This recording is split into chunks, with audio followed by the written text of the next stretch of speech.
Assalamu alaikum, fourth class, welcome in second semester. I am your English teacher and here is the working of day 15 and 16. So let's start the working.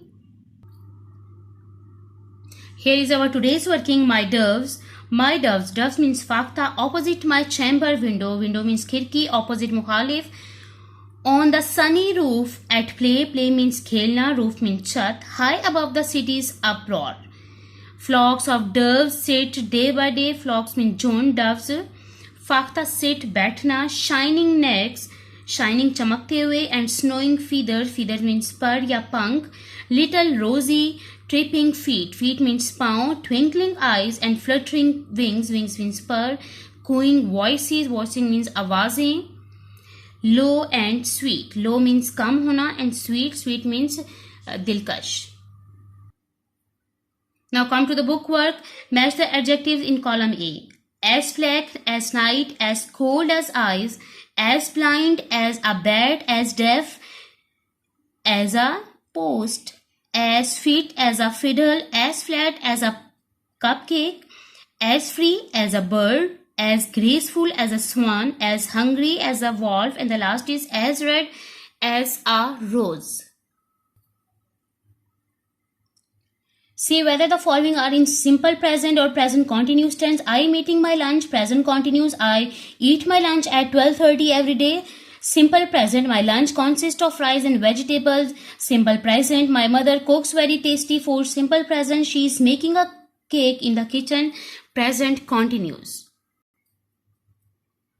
Here are the words meanings. Window, खिड़की, opposite मुखालिफ, feather, पंख या पर, dove, फाख्ता, circle, दायरा. Stretch फैलाना, खींचना, snowy बर्फानी, neighbour हमसाए या पड़ोसी, फ्लोटर लहराना या इधर उधर होना, फियर खौफ या डर, पीस अमन या सुकून, खू गू गू करना एंड ग्रेसफुल हसीन दिलकश.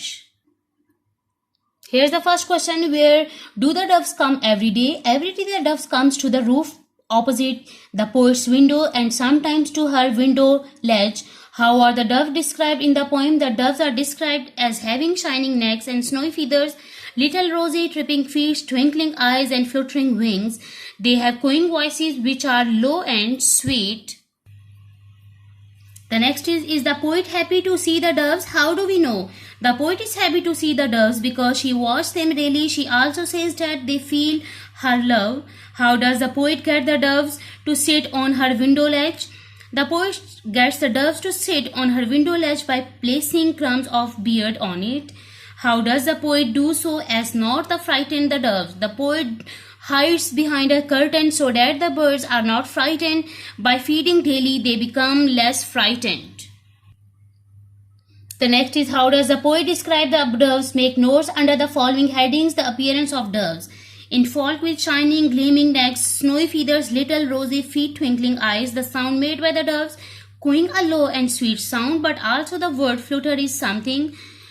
How does the doves move?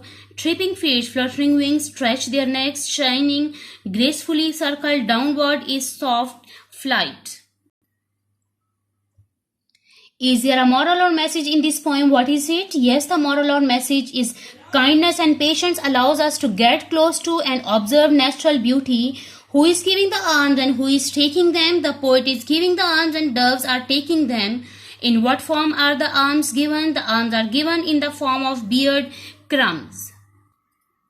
Here's the last question. What is the result of the giving of alms? The result of the giving of alms is that even the shyest of doves creases to the frightened of the poet and comes to her window to coo, stretches nets and greet her. So dear students, that's all about my today's working. Thank you.